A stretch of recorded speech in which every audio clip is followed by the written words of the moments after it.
In the heart of a picturesque suburban neighborhood, neatly trimmed lawns and white picket fences line the streets, embodying an idealized vision of American life.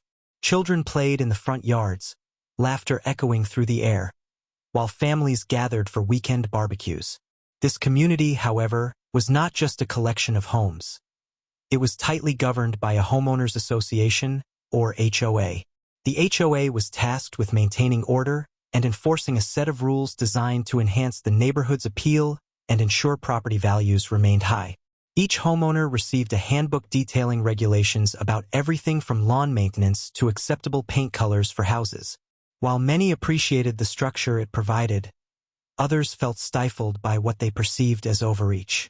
Among those enforcing the rules was a particularly vocal member of the HOA, Karen. Known for her rigid adherence to regulations and an uncanny ability to spot any infraction, Karen had become synonymous with disputes and drama within the neighborhood.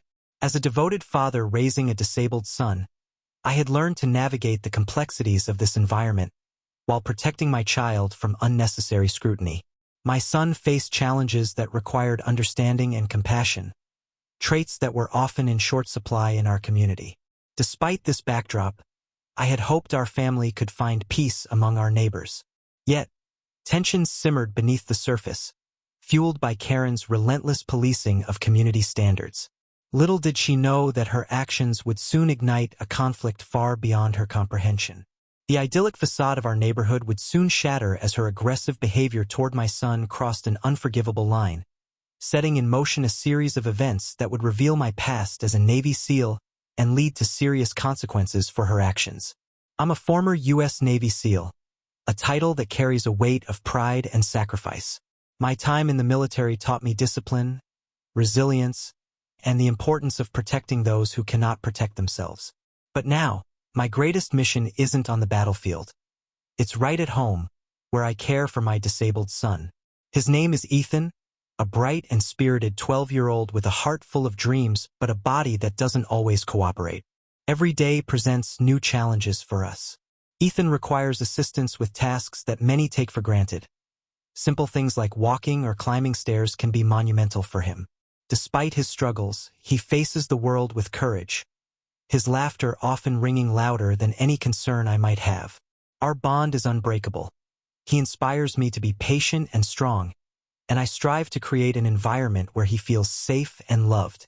Navigating life as a single father of a disabled child can be demanding, especially in our meticulous neighborhood governed by strict rules.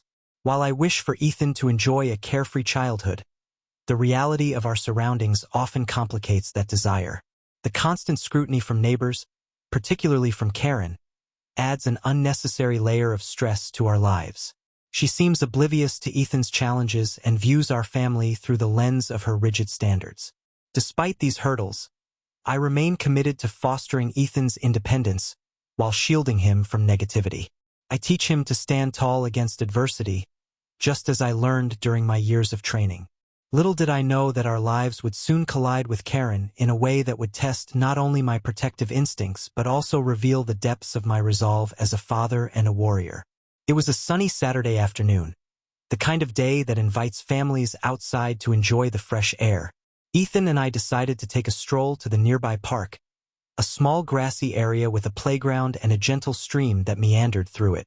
Ethan's face lit up with joy as he spotted the swings, and I felt a swell of pride watching him navigate his way there, determination etched on his features. As he played, I noticed a familiar figure approaching, Karen, clipboard in hand and wearing that unmistakable frown. She had an uncanny knack for finding fault, and today was no different. I braced myself as she approached, knowing that her presence often brought tension rather than goodwill. "Excuse me," she called out sharply, interrupting Ethan's joyful laughter. "He shouldn't be playing near the water without supervision." Her voice dripped with disdain, her eyes narrowing as she scrutinized my son. I stepped in, ready to defend Ethan. "He's fine. He's just enjoying himself," I replied calmly, trying to defuse the situation. But Karen's expression hardened. "Rules are rules. You should be more responsible." The confrontation escalated as she began to lecture me on HOA regulations, oblivious to the fact that my son was simply being a child. In a moment of frustration, she stepped closer to Ethan, her intent clear as she reached out and shoved him towards the stream.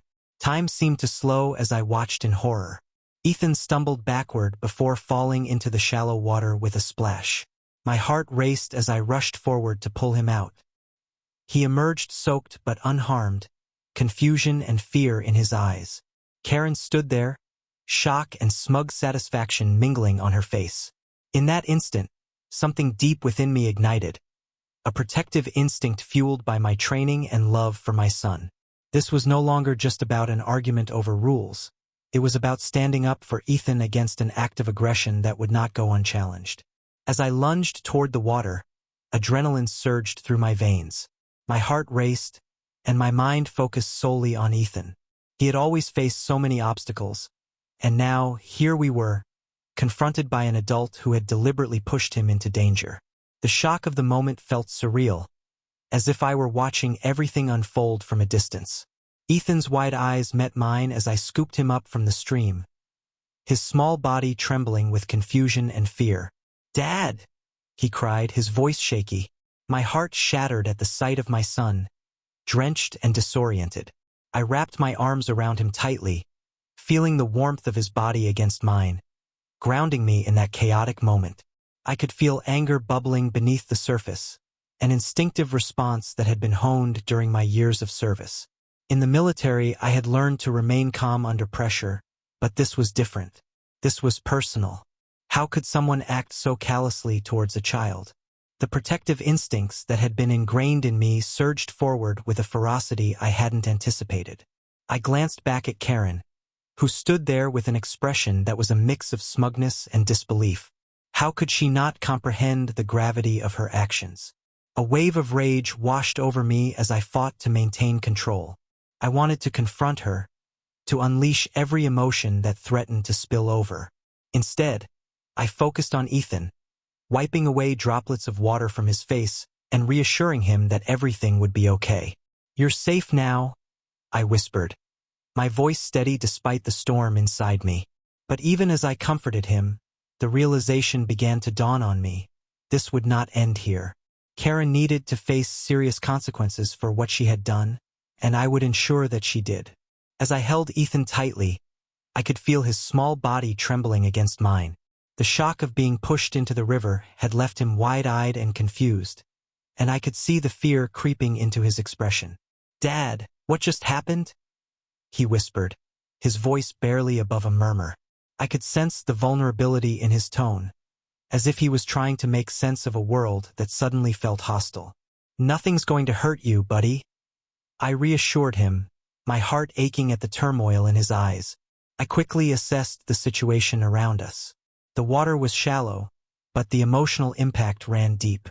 Karen stood a few feet away, her expression shifting from triumph to uncertainty as she realized the gravity of her actions. I couldn't fathom how someone could be so reckless, especially towards a child like Ethan. As I looked around, I noticed a few neighbors had gathered at a distance, their expressions a mixture of shock and disbelief.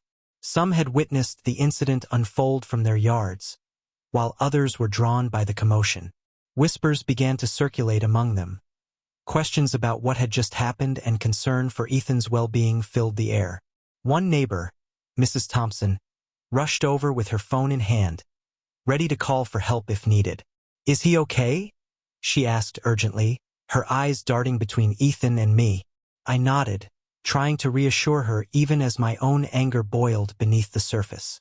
"He just needs a moment," I replied, my voice steady but firm. In that moment, a sense of solidarity emerged among some neighbors who came closer to offer support, while others shot disapproving glances at Karen. It was clear that this incident had stirred something in our community, a recognition that boundaries had been crossed and that protection was needed not just for Ethan, but for all children who played within these walls. As we walked away from the scene, holding Ethan close, my resolve hardened. This wasn't just an isolated incident. It was a wake-up call for everyone involved. Karen's actions would not go unanswered. With Ethan tucked safely under my arm, I turned my gaze back to Karen. She stood there, her bravado wavering as she realized the weight of what she had done. It was time to confront her directly, and though my heart raced with anger, I knew I needed to remain composed. The atmosphere crackled with tension as I approached her, the murmurs of onlookers fading into silence. "Karen," I said firmly, maintaining eye contact, "what you did today was completely unacceptable." My voice was steady, but there was an underlying intensity that demanded her attention. She opened her mouth to retort, but I cut her off. "You pushed my disabled son into a river. Do you understand the potential consequences of your actions?" Her face flushed slightly as she caught sight of the determination in my eyes. For a fleeting moment, I could see uncertainty flicker across her features. She stammered, I didn't mean," but I pressed on. "Your intent doesn't matter," I replied sharply. "What matters is that my son could have been hurt because of your recklessness." My composure was a shield. Years of training had taught me to harness my emotions even in the face of adversity. It was then that I decided to reveal a part of my past that might change the dynamic between us. "You may not know this," I continued, lowering my voice just enough to add weight to my words, "but I'm a former Navy SEAL. Protecting those who cannot protect themselves is what I do." Her eyes widened in recognition, and for the first time, I saw fear flicker across her face. The confidence she had exuded moments ago began to crumble as she realized she had crossed a line she couldn't ignore. "Look," she started, trying to regain some semblance of control. But it was too late. The facade was shattered. I took a step closer, my presence imposing without needing to raise my voice any further. "This isn't over," I warned her quietly. "I will ensure that you face the consequences for what you've done." As I turned away, leaving her standing there speechless, I felt a sense of resolve settle within me. This would not end until justice was served. Not just for Ethan, but for every child who deserved protection in our community. After the confrontation with Karen, I knew I had to take immediate action. My protective instincts kicked into high gear, and I felt a surge of determination to ensure that what happened to Ethan would not be swept under the rug. The incident had shaken me to my core, but it also ignited a fire within me, a resolve to seek justice for my son. That evening, I sat down at my desk, pulling out a blank notepad. With every stroke of the pen, I documented the details of the incident: the date, time, location, and a thorough account of what transpired. I included Ethan's reaction and the witnesses who had seen Karen push him into the river. Each word felt like a step toward reclaiming control over an unsettling situation. The next day, I contacted the local authorities. I explained the situation calmly but firmly, emphasizing the need for them to take this matter seriously. The officer on the other end listened attentively, and after gathering my account, he assured me that they would investigate further. "We take incidents involving children very seriously," he said. His words brought me a small measure of relief, but I knew this was only the beginning. Once the report was filed, I turned my attention to the HOA. Armed with my notes and a copy of the police report, I attended their next meeting. As I stepped into the room filled with residents and board members, I could sense a mix of curiosity and concern among them. When my turn came to speak, I stood tall and recounted what had happened to Ethan. "This isn't just about rules," I stated passionately. "It's about accountability and ensuring that our community is safe for all children." I could see murmurs ripple through the crowd as some nodded in agreement. The HOA president promised that they would review Karen's actions and take appropriate measures. It felt like progress, small but significant. With each step taken toward accountability, I felt a renewed sense of purpose. This wasn't just about seeking consequences for Karen. It was about making sure no child endured what Ethan had faced. My journey for justice had only just begun, and I was determined to see it through to the end. In the days following the incident, a remarkable shift began to unfold within the community. As news of what had happened to Ethan spread, I found myself receiving an outpouring of support from neighbors and friends who rallied around us. It was heartwarming to see how many people cared, and it reminded me that while there were individuals like Karen, there were also many who stood firmly against her actions. Mrs. Thompson, the neighbor who had rushed over to check on us that day, organized a small gathering at her home. "We need to show Ethan he's not alone," she declared with determination. The invitation quickly spread through the neighborhood, and soon our front yard was filled with familiar faces. Families who had watched Ethan grow up, children eager to play with him, and adults ready to lend their support. As laughter filled the air and balloons danced in the breeze, I stood back for a moment, taking it all in. The contrast between this sense of community solidarity and Karen's isolating behavior was stark. Here were people offering kindness and encouragement, reminding Ethan that he was cherished and accepted just as he was. Friends made sure he felt included in games, offering him a sense of normalcy amidst the turmoil. One neighbor approached me during the gathering, a father named Greg who had a son Ethan's age. "You're doing the right thing," he said earnestly. "We all want our kids to be safe. If you need help standing up to Karen or if there's anything else we can do, just let us know." The support from the community fortified my resolve. It became clear that we weren't just fighting for Ethan. We were advocating for every child in our neighborhood who deserved respect and protection. The collective voice of our community resonated louder than Karen's intimidation tactics ever could. As I watched Ethan playing happily with his friends, I felt a deep sense of gratitude. In times of adversity, it is often the bonds we share that define us, not just as individuals but as a community.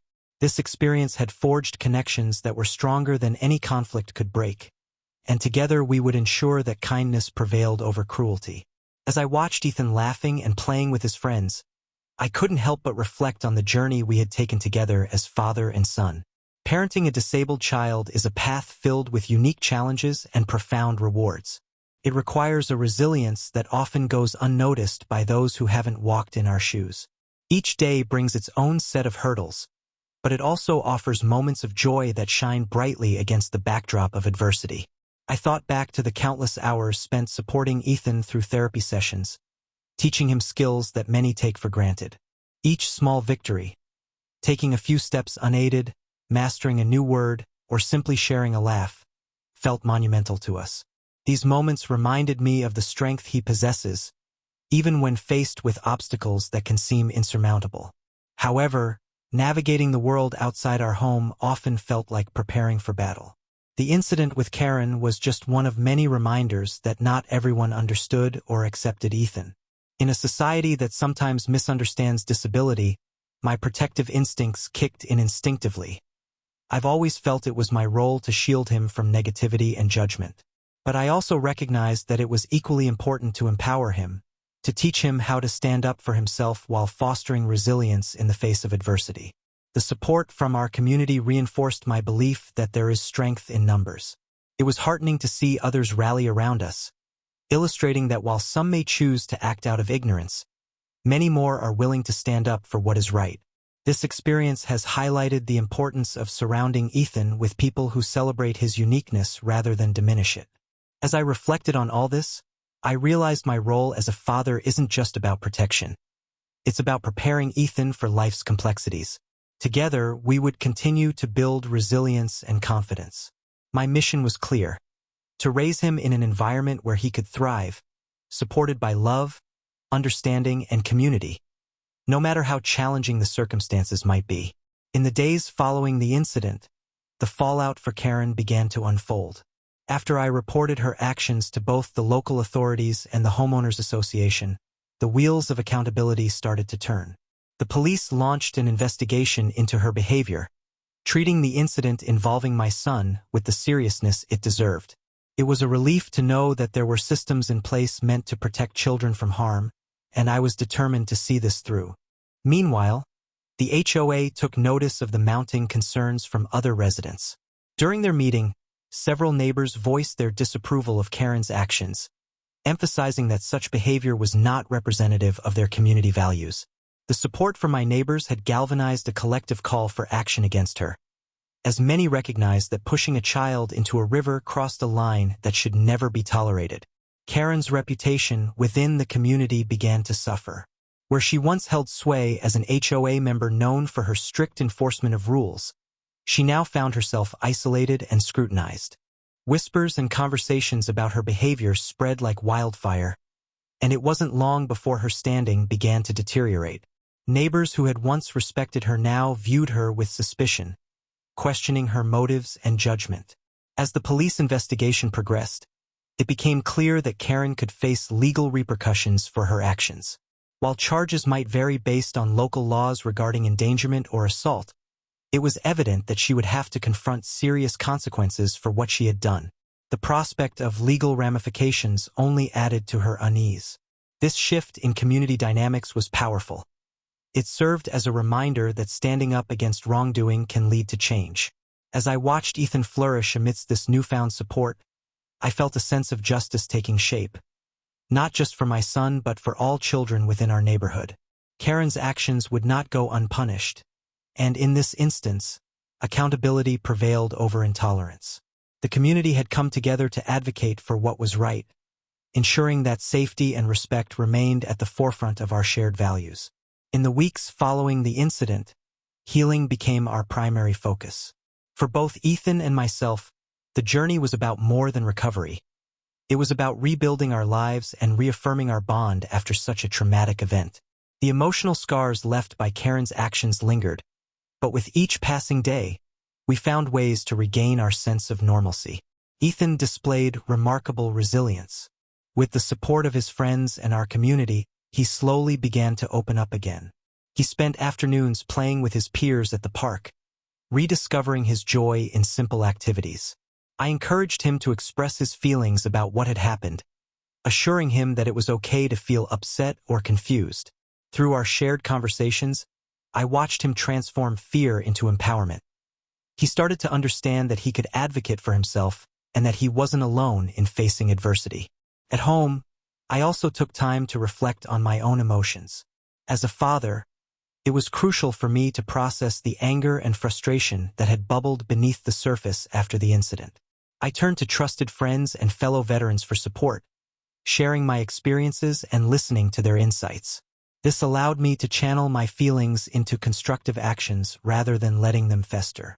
We began family activities that centered around positivity and connection, outdoor adventures, game nights, and even volunteering together at local charities. Each experience reminded us of the goodness in people and the strength of community support. The lessons learned from this ordeal were profound. I realized how vital it is to cultivate resilience not only in Ethan but within myself as well.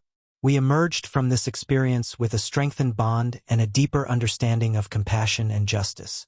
As we moved forward, I felt a renewed sense of purpose, to protect Ethan fiercely while also teaching him how to navigate life's challenges with courage. Together, we were not just recovering. We were thriving, ready to face whatever lay ahead with unwavering determination and an unbreakable spirit. As I reflect on the journey we've taken, it becomes clear that standing up against injustice is more than a personal battle. It's a collective responsibility. The incident with Karen served as a stark reminder of the vulnerabilities many face, especially those who cannot advocate for themselves.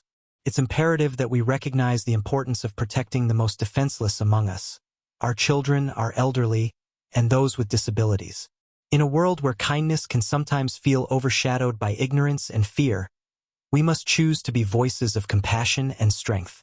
The support we received from our community was pivotal, proving that when we unite in the face of adversity, we can create meaningful change.